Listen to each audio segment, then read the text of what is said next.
नमस्कार, आप देख रहे हैं सी न्यूज भारत। मैं हूं आपके साथ स्नेहा सिंह। वक्त हो गया है न्यूज बुलेटिन का।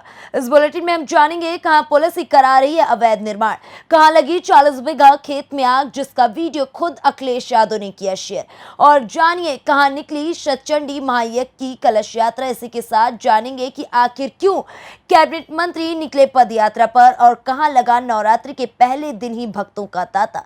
ऐसी तमाम खबरों पर विस्तार से करेंगे चर्चा। तो चलिए शुरू करते हैं खबरों का सिलसिला। न्यायालय द्वारा पारित स्थगन आदेश एवं उपजिलाधिकारी मिल्कीपुर द्वारा अवैध निर्माण रोके जाने का आदेश भी इनायत नगर थाने के प्रभारी निरीक्षक की नजर में बौना है। प्रभारी निरीक्षक एसडीएम के आदेश को दरकिनार कर अवैध कब्जेदारों के प्रभाव में आकर जबरिया अवैध निर्माण करवा रहे हैं। बताते चले कि इनायत नगर थाना क्षेत्र अंतर्गत हैरिनगंज को चौकी क्षेत्र के देवगिर गांव पूरे जानकी पांडे निवासी गया प्रसाद पांडे पुत्र राम कुमार पांडे का आरोप है कि उनके पूर्वजों के नाम से अभिलेखों में दर्ज खून वर्तमान अभिलेख में मतरूक दर्ज हो गया है, जिसकी जानकारी के बाद उनके द्वारा जिला बंदोबस्त अधिकारी अयोध्या के न्यायालय में मुकदमा योजित करते हुए नक्शा दुरुस्ती का मुकदमा भी दायर किया गया है, जो वर्तमान में विचाराधीन है। मेरा नाम श्री गया प्रसाद पांडे है। मैं ग्राम देवगिर पूरे जानकी पांडेपुरा थाना इनायत नगर जनपद अयोध्या का मूल निवासी हूँ। मेरी गाटा संख्या 1251 है, जो कि मुकदमा चकबंदी में विचाराधीन है, जिसमें सुकई कुंवर बहादुर आदि लोगों ने ज़बरदस्ती मकान बना लेना चाहते हैं। मैंने मना किया। मना करने के बाद में उन्होंने मेरी बद्दी मुझे गाली दिया, कहा साले कि मैं जाति का हरिजन हूँ, तुमको हरिजन एक फंसा दूंगा और तुमको जेल को सरकार हमको 2 लाख रुपए देगी और तुम जिंदगी भर जेल में रहोगे। और इनको अमरनाथ, रामतेज, केसरी, रामचंद्र आदि लोगों ने जुटकर मकान बनाया और शोभनाथ यादव ने खड़ा होकर बनवाया कि जो कुछ होगा मैं उसको देख लूँगा। जो मुकदमा इनका चल रहा है वो फर्जी है। चकबंदी में कोई मुकदमा नहीं चल रहा है। जो अधिकारी आएगा उसको मैं देख लूँगा। और वो मैं सपा का अध्यक्ष हूँ, नेता हूँ और सपा मेरे पक्ष में है। इस प्रकार से उप जिलाधिकारी मिल्कीपुर ने मुझे आदेश किया कि प्रार्थी के मूल गाटा पर अवैध निर्माण न किया जाए, लेकिन करने के बावजूद विपक्षी मानने को तैयार नहीं। मुझे भद्दी गाली देते हैं और वो उसमें मानने को तैयार नहीं है। अब 100 नंबर को हम बार बार फ़ोन किया, 100 नंबर आती है और एक बार कहती है हाँ बनाइए, एक बार कहती बंद कर दो, एक बार कहती बनाओ, एक बार बंद कर दो। मिली भगत, पुलिस की मिली भगत होने के कारण से विपक्षी का मनोबल बढ़ गया है। एक प्रकार से शीघ्र उसको मना किया जाए, नहीं इसमें 302 की हो जाने की संभावना है। अयोध्या से सीनू संवाददाता सुनील तिवारी की रिपोर्ट। यूपी के चंदौली के चकिया तहसील के सिकंदरपुर गांव में 40 बीघा के खेत में आग लगने से पूरे इलाके में हड़कंप मच गया। आग लगने से गेहूं की फसल जलकर पूरी तरह से राख हो गई। सपा के पूर्व मुख्यमंत्री अखिलेश यादव ने इस घटना की वीडियो को ट्वीट करते हुए इस घटना को दुखद बताया। उन्होंने सरकार से सवाल किया कि इस दुर्घटना का भरपाई कौन करेगा। अखिलेश यादव के इस मामले में कूदने से ये मामला और गर्मा गया है। चकिया के ज्वाइंट मजिस्ट्रेट प्रेम प्रकाश मीना ने बताया कि सभी प्रभावित काश्तकारों से बात की गई है। उनके आधार कार्ड, बैंक अकाउंट, उनके खेत संबंधित सभी सूचना इकट्ठा कर मुआवजे की कार्यवाही को बिना किसी देरी के आगे बढ़ाया जा रहा है। तहसील चकिया के सिकंदरपुर गांव में कल दोपहर लगभग 2:30 बजे के आसपास खेतों में आग लगने की सूचना प्राप्त हुई। तत्काल फायर ब्रिगेड को रवाना किया गया और आग बुझाने की कार्रवाई संपूर्ण की गई। इस पूरे प्रकरण में अभी तक लगभग 20 काश्तकार और 40 बीघा खेत के आसपास प्रभावित होने की सूचना प्राप्त हुई है। आज सुबह मौके पर पहुंचकर बिजली विभाग के साथ पूरा स्थलीय निरीक्षण किया गया और सभी प्रभावित काश्तकारों और ग्रामीण वासियों से वार्ता की गई। सभी प्रभावित काश्तकारों और बटाईदारों की सूचना को एकत्रित कर लिया गया है। उनके आधार कार्ड, उनके बैंक अकाउंट, उनके खेत इत्यादि संबंधी सूचना इकट्ठी कर उनकी फाइल पूरी तरह तैयार हो गई है और बिना किसी विलंब के उनके मुआवजे की कार्रवाई को अब तेजी से आगे बढ़ाया जा रहा है। साथ ही साथ आवश्यकता अनुसार ऐसे काश्तकार जिनके पास खाने पीने की किसी भी तरह की समस्या हो, उनके लिए खाने पीने की पूरी व्यवस्था मुहैया करवाई जा रही है। चंदौली से सीनू संवाददाता सुमित सिंह की रिपोर्ट। पिपरौली ब्लॉक के कस्बा पिपरौली बाजार स्थित श्री राम जानकी मंदिर पोखरा पर आज से 2 अप्रैल से शतचंडी महायज्ञ का आयोजन हो रहा है, जिसके लिए आज एक महाकलश यात्रा यज्ञ स्थल से पिपरौली, अमटौरा, बासपार, वसुधा गांव होते हुए कालेसुर मोक्षधाम पर जल भर कर वापस यज्ञ स्थल तक पहुंची। इस महाकलश यात्रा में सैकड़ों की संख्या में बच्चे, महिलाएं, बूढ़े, नौजवान गाजे बाजे के साथ हर्षोल्लास के साथ नारा देते हुए चल रहे थे। ये शतचंडी महायज्ञ आज 2 अप्रैल से शुरू होकर 10 अप्रैल तक चलेगा तथा प्रतिदिन सायंकाल कथावाचक मधुसूदनाचार्य के द्वारा भागवत कथा तथा रात्रि में रामलीला का आयोजन किया जाएगा। गोरखपुर से सीनू संवाददाता हरि गोविंद चौबे की रिपोर्ट।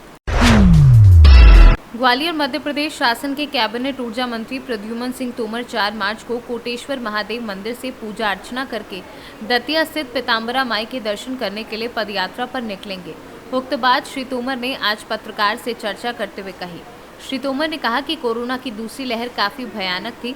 उस समय जिले में और प्रदेश में सुख शांति के लिए पीताम्बरा माई से प्रार्थना की थी और चौथी लहर हमारे प्रदेश में प्रवेश न करे, इसलिए यहाँ पर यात्रा निकाली जा रही है। मंत्री जी बताएं किस तरह की पदयात्रा निकाल रहे हैं? माइक ही पकड़ लेना सर, बताएं। 4 तारीख को प्रातः 7 बजे से कोटेश्वर मंदिर पर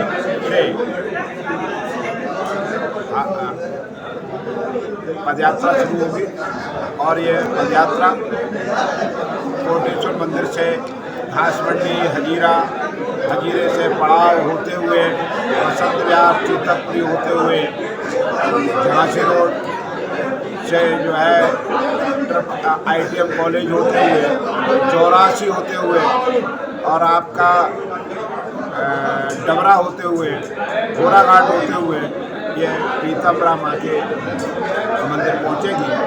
और इसमें हमारे इस दौर में जो भी कोटेश्वर मंदिर से शुरू होगा, फिर ये जाकर के एम्पायर रिसोर्ट में यहाँ पे एक जन चौपाल लगाई जाएगी, वहाँ समस्याएं सुनी जाएंगी।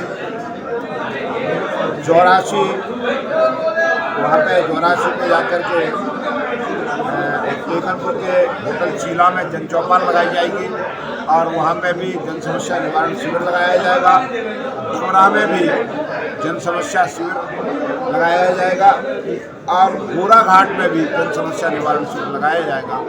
ये जनता की समस्याएं सुनते हुए हम माँ पीताम्बरा के दर्शन करेंगे और पीताम्बरा के दर्शन करने का जब ग्वालियर में कोरोना काल दूसरी लहर आई थी, हम सब लोग परेशान थे, तो मैं ग्वालियर का प्रभारी मंत्री होने के नाते मैंने ये प्रार्थना माँ से की थी कि माँ हम आपके दरबार में आएंगे, हमारे शहर की, प्रदेश के देशवासियों की रक्षा करो। यात्रा निकालने का उद्देश्य क्या है?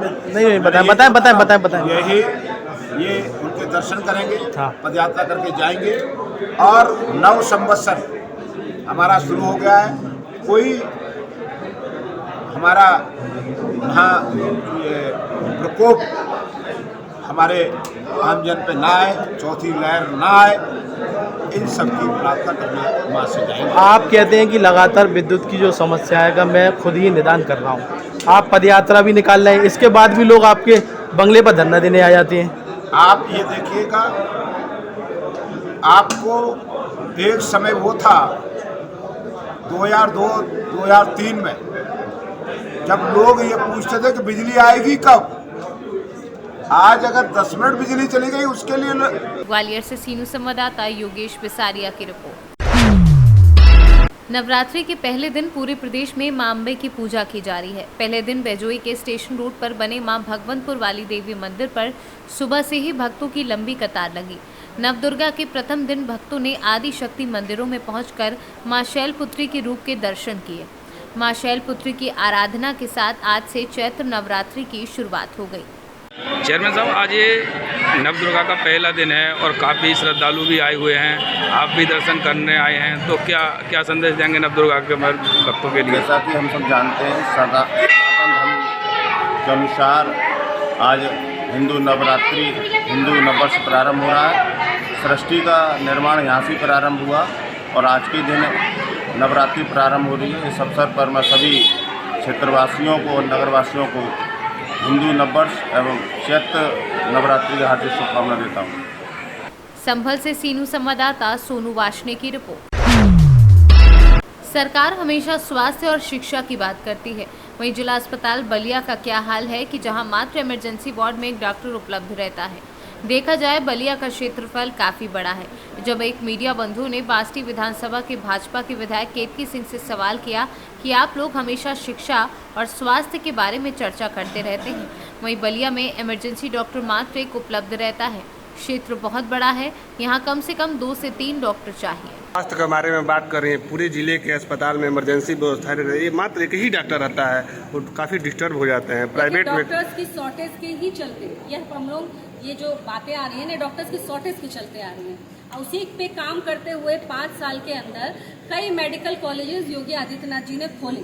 5 साल में जब वो मेडिकल कॉलेजेस से छात्र निकलेंगे तो एक लंबी फौज, डॉक्टर्स की एक लंबी फौज आने वाली है उत्तर प्रदेश में। हमें इंतजार करना होगा। अभी जो सिस्टम है उसके आधार पे हम काम कर रहे हैं। इमरजेंसी में सरकारों का देखिए, इमरजेंसी हो चाहे प्रसव हो, चाहे महिला हो, चाहे पुरुष हो, किसी भी वर्ग की, ये जो हम दिक्कतें झेल रहे हैं ये पिछली सरकारों की करनी है कि वो डॉक्टर्स इतने अवेलेबल ही नहीं करा पाए भारत में कि हम उसको लगा सकें। आज योगी आदित्यनाथ जी ने हर जिले में जब मेडिकल कॉलेजेस शुरू किए हैं तो डॉक्टर्स आने वाले हैं और सारी परेशानियों का हम हल निकल पाएंगे। बलिया से सीनू संवाददाता राजू गुप्ता की रिपोर्ट।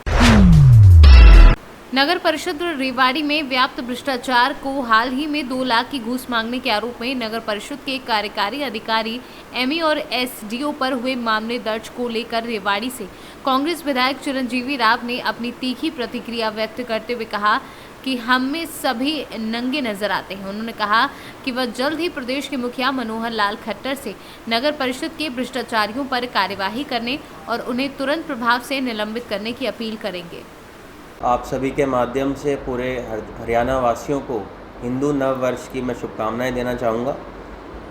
आज जो हमने ये प्रेस वार्ता यहाँ पर रखी है, आप जानते हैं कि पिछले काफ़ी समय से हम लोग लगातार ये मुद्दा उठा रहे थे, भ्रष्टाचार का कितना ज़्यादा रेवाड़ी नगर परिषद के अंदर है। और इससे पहले तो चाहे पक्ष हो या विपक्ष के पार्षद हों, वही इस तरह के आरोप लगा रहे थे लगातार। और पिछले दिनों में हम लोगों ने देखा था कि हमारे जो सांसद हैं उन्होंने भी सभी पार्षदों की क्लास ली थी और उसके बाद ये नतीजा आया कि पिछले कल परसों में आप लोगों ने देखा होगा किस तरह से एफआईआर दर्ज हुई है आपके ईओ के ऊपर और एमई के ऊपर। इससे साफ तौर पर पता चलता है कि जो भ्रष्टाचार है कितनी ज़्यादा चरम पे रेवाड़ी शहर के अंदर आ चुका है। आज जो आम आदमी है वो पूरी तरह से त्रस्त हो चुका है। जो भ्रष्टाचार आज हमारी नगर परिषद के अंदर चल रहा है, आपको किसी भी काम के लिए वहाँ पर जाना हो तो इन्होंने अपना रेट कार्ड फिक्स कर रखा है कि भाई ये काम आपको करवाना है तो इतने रुपए, ये काम करवाना है तो इतने रुपए। मैंने तो लगातार इसके खिलाफ आवाज़ उठाई थी। हमारी विधानसभा जब हुआ उसके अंदर ही मैंने आवाज़ उठाई थी कि भ्रष्टाचार जो है रेवाड़ी के अंदर चरम के ऊपर है। तब लोगों ने ये कहा था भाई विपक्ष का तो काम ही होता है आरोप लगाना। पर अब ये जो कल जो ये एफआईआर इनके ऊपर दर्ज हुई है, अब तक इन्होंने उसके बाद क्या कार्रवाई की, तो मुझे लगता है कहीं ना कहीं ऐसे अधिकारियों को तो सस्पेंड इनको करना चाहिए। भाई जब आप लोगों के पास एक उनकी ऑडियो क्लिप आपके सामने आ चुकी है तो आपके पास प्रूफ है, तो ऐसे अधिकारियों के ऊपर कार्रवाई होनी चाहिए। और मुझे लगता है ये तो एक टिप है, ये तो ऊपर तक इसकी जो कड़ियाँ हैं वो जा रही हैं। इसके अंदर सभी लोग ये लिप्त हैं। इसके अंदर मुझे लगता है कहीं ना कहीं इस हमाम के अंदर सभी ये लोग नंगे हैं। इन सब लोगों ने आज शहर का जो बुरा हाल किया हुआ है वो इस नगर परिषद की वजह से ही है।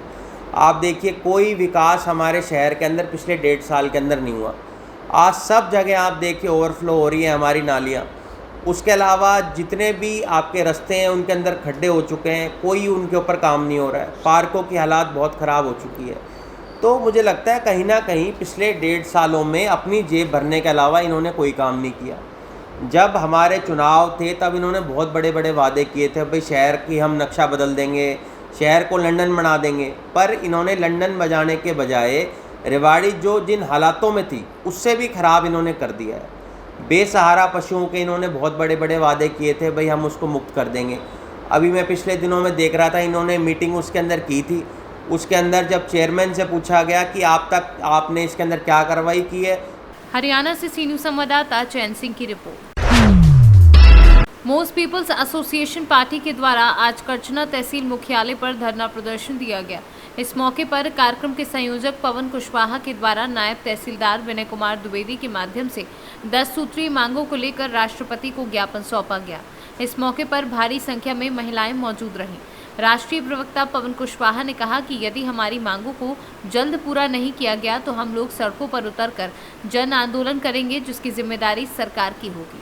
जो रोटी, कपड़ा, मकान, शिक्षा, स्वास्थ्य, सुरक्षा, रोजगार की मौलिक व्यवस्था है, वो मौलिक व्यवस्था धरातल पर होनी चाहिए, भांफड़ में नहीं होनी चाहिए। देश में लोग करें सबका साथ, सबका विकास, तो हम लोगों का मांग है कि सबका साथ ले रहे हो तो विकास उद्योगपतियों के कर रहे हो, देश के संस्थानों को आप बेच रहे हो, निजीकरण कर रहे हो, गरीबों को तालाबों पर सटा रहे हो, उनको जमीनें नहीं दे रहे हो, बेचारे भूखे मरने को मजबूर हैं। आप पूरे देश में अवैध खनन करा रहे हो और खनन मजदूरी हमारे लोग करते हैं, तो उनको ठीका पट्टा दो। ठेकेदारी ठेकेदारों को दे रहे हो, हमारा आदमी मजदूर करता है, कटाई बिना दूसरे खेतों में जाता है कि इनको 5-5 बीघे दे दो। उत्तर प्रदेश की राज्य संहिता 126 की धारा में व्यवस्था है कि 11.5 बीघा एसडीएम दे सकता है। प्रधान लेखपाल प्रस्ताव नहीं देता है, वो प्रस्ताव पब्लिक स्वयं याद है कि उनको 5 बीघा जमीन दी जाए। आप करें मुकदमे लंबी चले, पब्लिक की सरकार में सुनवाई नहीं हो रही, इसमें केवल नेताओं की सुनवाई हो रही है। जो प्रशासन के लोग हैं, शासन के लोग हैं, केवल नेताओं को, विधायकों, सांसदों, मंत्रियों के कार्यक्रम कराने में बेचारे व्यस्त हैं, तो यहाँ सुनने के लिए कौन आएगा? इसीलिए पब्लिक अपनी बात कहने के लिए आई है और हम लोग आने वाले समय में केवल तहसील में ऐसे नहीं आएंगे। इन तहसीलों को जैसे यहाँ अधिवक्ता साथी लोग बंद करते हैं, तहसीलों को 2-4 महीने बंद करेंगे और सड़कों को बंद करेंगे। 6 जून को आप लोग तमाशा देखेंगे यहाँ इलाहाबाद में, पूरे प्रदेश में कैसे हम लोग शहर को बंद करते हैं, प्रदेश को बंद करते हैं। आपका परिचय जानना चाहिए। मेरा नाम पवन कुशवाहा, मैं मुस्तफा संगठन का राष्ट्रीय प्रवक्ता हूँ और मैं पेशे से अधिवक्ता हूँ जो इलाहाबाद हाईकोर्ट में प्रैक्टिस करता हूँ। प्रयागराज से सीनू संवाददाता मंगला प्रसाद पटेल की रिपोर्ट। मध्य प्रदेश के रीवा में खुलीपोल ग्राम पंचायत मंदिरों में आशा देवी पत्नी राम फेरन द्वारा तहसीलदार पर लगाया गया आरोप। उनका कहना है कि यहां पर दबंग लोग घर में घुसाते हैं और जबरदस्ती घर का सामान उठा ले जाते हैं, बहन बेटी के साथ छेड़खानी करते हैं।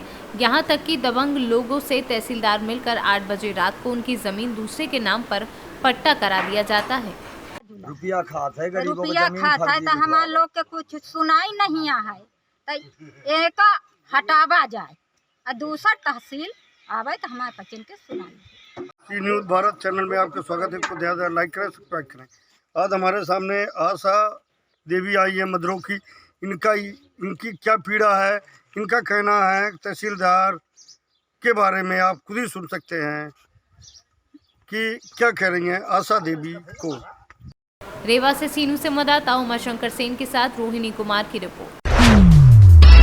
नए वर्ष के शुभ अवसर पर हिंदू जागरण मंच गोरक्ष प्रांत अध्यक्ष राकेश पाठक ने प्रदेशवासियों को हिंदू नववर्ष की बधाई दी और उन्होंने बताया कि नए साल के शुभ अवसर पर मुख्यमंत्री योगी आदित्यनाथ ने संत कबीरनगर जिले के समय माता मंदिर शक्तिधाम कोचरी को पर्यटक स्थल के रूप में विकसित किया जाए, उसके लिए 40 लाख रुपए स्वीकृत किए और जल्द ही उसका काम शुरू होगा। सर, कल हिंदू लोगों का नव वर्ष लगने जा रहा है, इस पर आप क्या कहना चाहेंगे?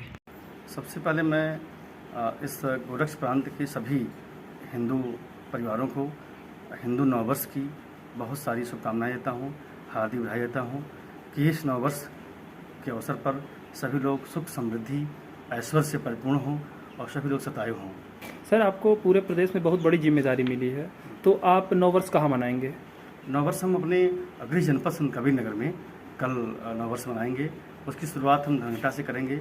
वहाँ शिव मंदिर पर पूजा पाठ करते हुए भगवान सूर्य को अर्घ्य देते हुए और शाम को शक्तिधाम कोचरी आश्रम पे, जहाँ पे पूरा मंदिर सजेगा, दीप उत्सव होगा और यहाँ नववर्ष मनाया जाएगा।